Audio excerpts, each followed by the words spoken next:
Focus study में आपका स्वागत है। आज के क्लास में हम देखेंगे कि एचसीएफ जो क्लास 10th में जो एचसीएफ है, उस एचसीएफ को निकालने के लिए, एचसीएफ मतलब महत्तम समावर्तक, जिसको हम लोग इंग्लिश में बोलते हैं हाईएस्ट कॉमन फैक्टर, उसको ज्ञात करने के लिए जो है एक सूत्र दिया गया। और वो सूत्र दिए थे एक वैज्ञानिक जो गणितज्ञ थे, यूक्लिड। तो उनके आधार पर जो है उसको निकालना होता है, जो प्रत्येक वर्ष 10वीं कक्षा के विद्यार्थियों को हल करना रहता है। वो 2 या 3 मार्क्स का एक क्वेश्चन आता है।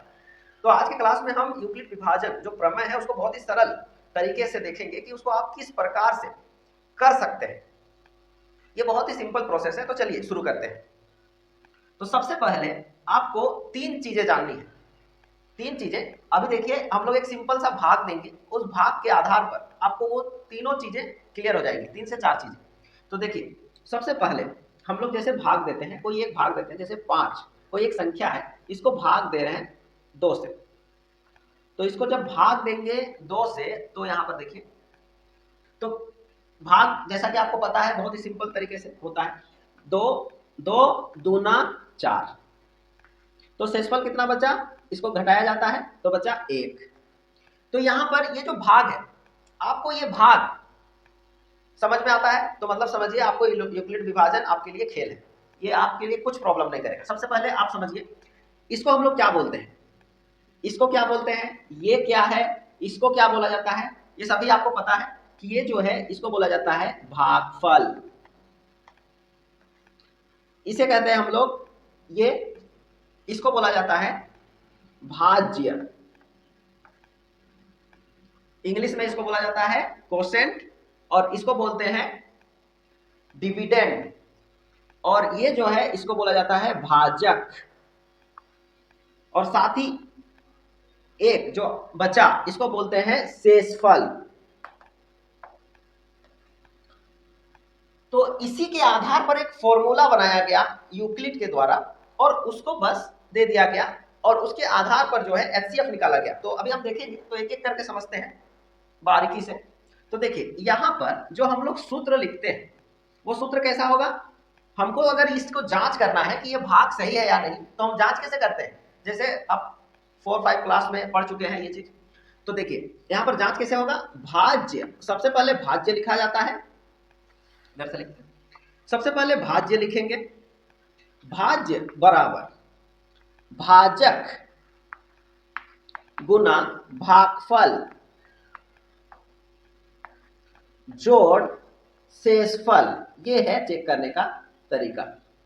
तो चेक करते हैं, तो यहां क्या हो जाएगा, भाज्य की जगह में यहां के हिसाब से 5, भाजक 2 गुना भागफल 2 जोड़ शेषफल 1। तो यहां जो बना तो चेक करेंगे, तो 2 दूना 4 प्लस 1, और इधर रहा 5, तो 5 और बराबर में इधर भी 5, तो मतलब ये भाग सही है। तो इसी को आधार बनाते हुए यूक्लिड ने यहां पर, अब चलते हैं यूक्लिड विभाजन की ओर। तो देखिए इसी को आधार बनाते हुए कैसे लिखा जाता है,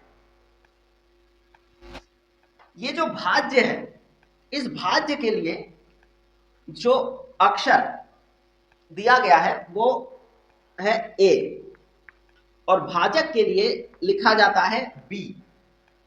ए इज इक्वल टू बी, और भागफल के लिए लिखा जाता है क्यू, और शेषफल के लिए आर। भागफल को ऐसा इंग्लिश में कोसेंट बोलते हैं, कोसेंट, और इसको बोलते हैं रिमाइंडर। तो रिमाइंडर का आप ऐसे समझ सकते हैं। तो इस प्रकार से, तो ये जो फॉर्मूला है कुछ ऐसे बनेगा, A is equal to B Q plus R. तो यही जो फॉर्मूला है, इस फॉर्मूला को ही बोला जाता है यूक्लिड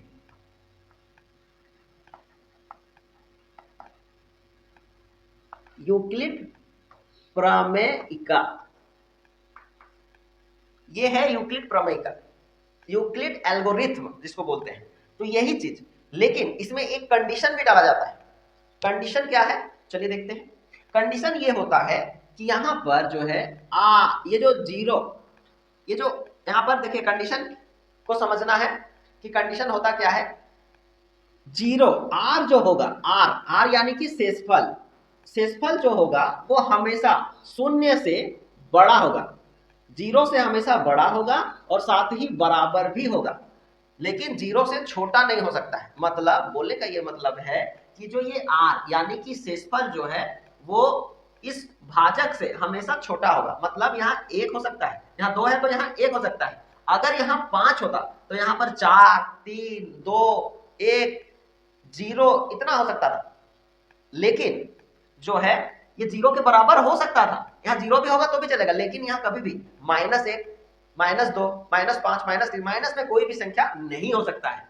ये सूत्र यही बोल रहा है कि r जो है हमेशा शून्य के बराबर या इससे बड़ा होगा। मतलब एक तो जीरो होगा या फिर वो जो भाजक है इससे छोटा होगा। भाजक अगर 5 है तो शेषफल क्या क्या हो सकता है? 1 हो सकता है, 1 हो सकता है, 2 हो सकता है, 3 हो सकता है, 4 हो सकता है। अगर भाजक 7 है, भाजक अगर 7 है तो ये हो सकता है 1, 2, 3, ये शेषफल लिख रहे हैं। शेषफल क्या क्या हो सकता है? 1 हो सकता है, 2 हो सकता है, 3 हो सकता है, 4 हो सकता है, 5 हो सकता है, 6 हो सकता है और 0 तक हो सकता है। इसके अलावा माइनस में कुछ भी नहीं होगा। ये ऐसे समझना है। तो ये कंडीशन है, तो इसको आप अच्छे समझिए। इसी के साथ r हमेशा 0 से बड़ा होगा और इसके बराबर होगा। उसके साथ ही ये जो है b से, b यानी कि ये r जो है, r यानी कि शेषफल, शेषफल जो है b मतलब कौन? b मतलब भाजक, इससे हमेशा बड़ा होगा।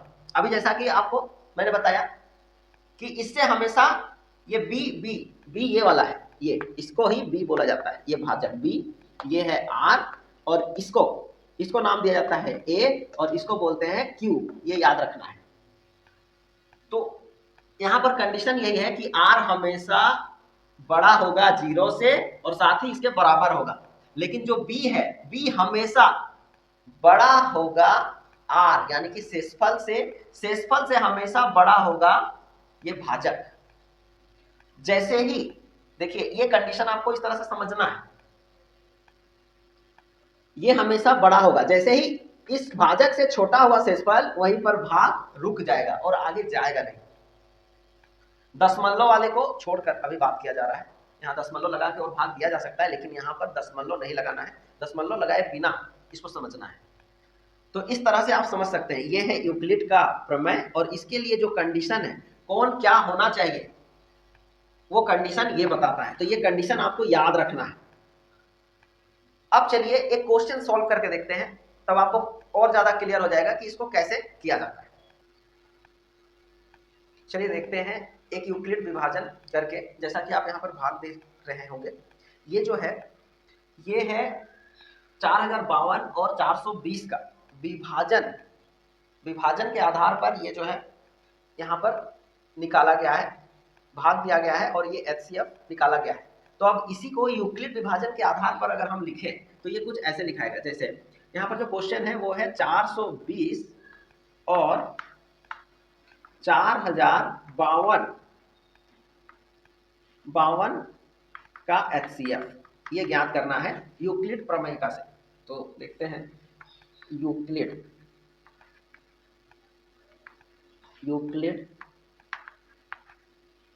प्रमेयिका से, यूक्लिड एल्गोरिथम से इसी को आधार बनाते हुए हल करेंगे। तो सबसे पहले इसका फॉर्मूला लिख लेते हैं, a = bq + r।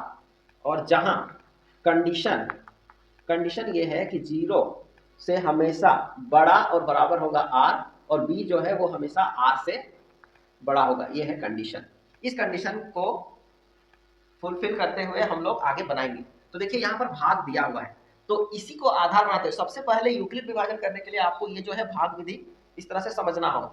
यहाँ पर देखिए इतना को इससे, ये जो 4052 है इसको भाग दिया गया 420 से, तो 420 9 3780 हुआ, शेषफल बचा 272 बचने के बाद इस 272 को फिर से जो है इस शेषफल को जो है फिर से इसको बनाया गया भाजक और फिर इसको लिखा गया यहाँ और फिर इसको भाग दिया गया 272 का 272। फिर जो शेषफल आया इसको फिर से बनाया गया भाजक और ये जो हुआ यहाँ बना भाज्य, फिर इसको यहाँ पर 148 एका 148, फिर जो बचा शेषफल 124, इसको फिर उसी आधार पर 124 एका 124, फिर किया गया जो शेषफल बचा 24, फिर से इस 124 को यहाँ पर लिखा गया और ये 24 पछे 120/4, तो इधर ये नहीं दिख रहा है तो इसको इधर देखिए, तो 4 6 24 और बचा शेषफल 0। तो ये जो निकला ये भाग विधि से एचसीएफ निकला, एचसीएफ बराबर 4 निकला। तो इसी को जो है हमें दिखाना है, इसी एचसीएफ को यहाँ पर दिखाना है A = BQ + R के मेथड।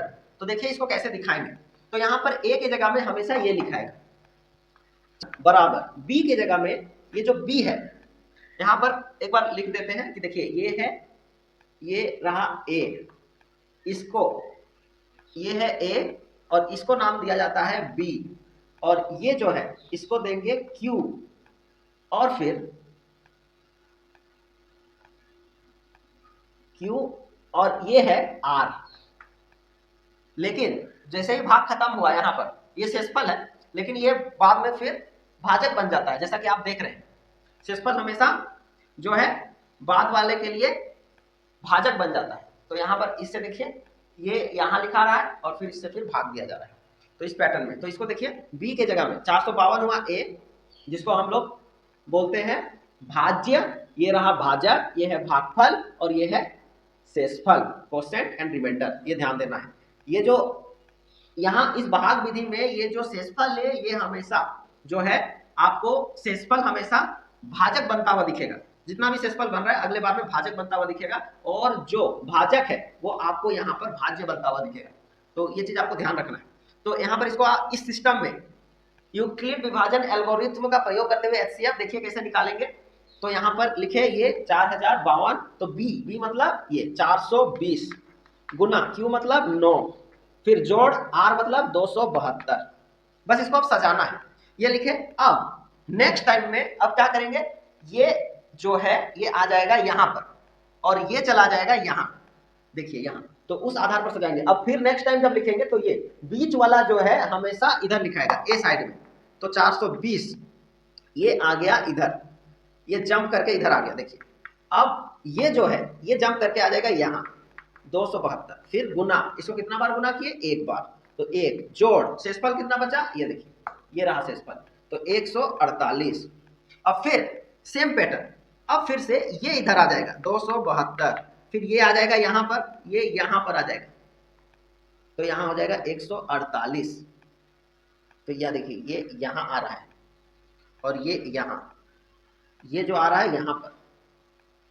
अब फिर इसको कितना बार गुना किया, देखिए 148 एका, तो 148 एका 48, जोड़ शेषफल कितना बचा 124, तो 124 इस आधार पर लिखते चलना है। तो आगे देखते हैं। अब देखिए ये यहाँ पर आ जाएगा, ये इधर 148 बराबर, अब फिर से इधर आगे बढ़ाएंगे तो 148 ये आ गया इधर, जैसे ये इधर आया। अब 148 गुना 148 पे ये 124, ये यहाँ आ जाएगा, तो 124 गुना, यहाँ पर देखिए 124 को कितना बार से किया है, एक, तो एक, जोड़ शेषफल कितना बचा 124 से भाग दिए तो 24, तो 24 ये हो गया। इसके आगे फिर देखिए ये इधर आ जाएगा 124, फिर बराबर 24 ये आ गया इधर, गुना 24 को कितना बार गुना करेंगे, 24 पछे, यहाँ देखिए 24 पछे किए 120 हुआ, और शेषफल कितना बचा 4, तो 4 लिखेंगे। फिर से अब ये इधर आ गया 24, अब यहाँ आ गया 4, अब 4 को कितना से गुना करेंगे कि 24 आएगा, 4 6 24, तो शेषफल बचा 0, तो देखिए यहाँ पर बचा 0 6 बार करने पर। तो इस तरह से, तो देखिए कितना स्टेप हुआ, यहाँ आप साइड में लिख सकते हैं ये सबको, स्टेप 1, स्टेप 2, इस तरह से लिख सकते हैं, 3 4 5 6, तो 6 में ये कंप्लीट हो गया। तो यहाँ पर जो आंसर होता है वो आंसर होता है, देखिए यहाँ पर वो फॉर्म फिर से याद कीजिए, A = B × Q + R, तो आपका जो आंसर होगा वो हमेशा B होगा, B, तो मतलब आंसर 4 है, यहाँ का आंसर 4। तो इसलिए यहाँ से जो HCF निकलेगा, तो इसको लिखने का तरीका आप लिखेंगे कैसे, इसको लिखने का जो तरीका है वो कुछ ऐसे लिखा जाता है, HCF ब्रैकेट कितना कितना का था, 420 और इतना, तो 420 कोमा 4052 बराबर जो HCF आया 4। तो ये रहा, इस तरह से आंसर लिखना है। तो ये फाइनल आंसर हुआ। तो इस प्रकार से आप जो है इसको बना सकते हैं और आप अपना आंसर फाइंड आउट कर सकते हैं। तो आपको ये वीडियो कैसा लगा? अगर आपको अच्छा लगा तो जरूर हमारे चैनल को सब्सक्राइब करें।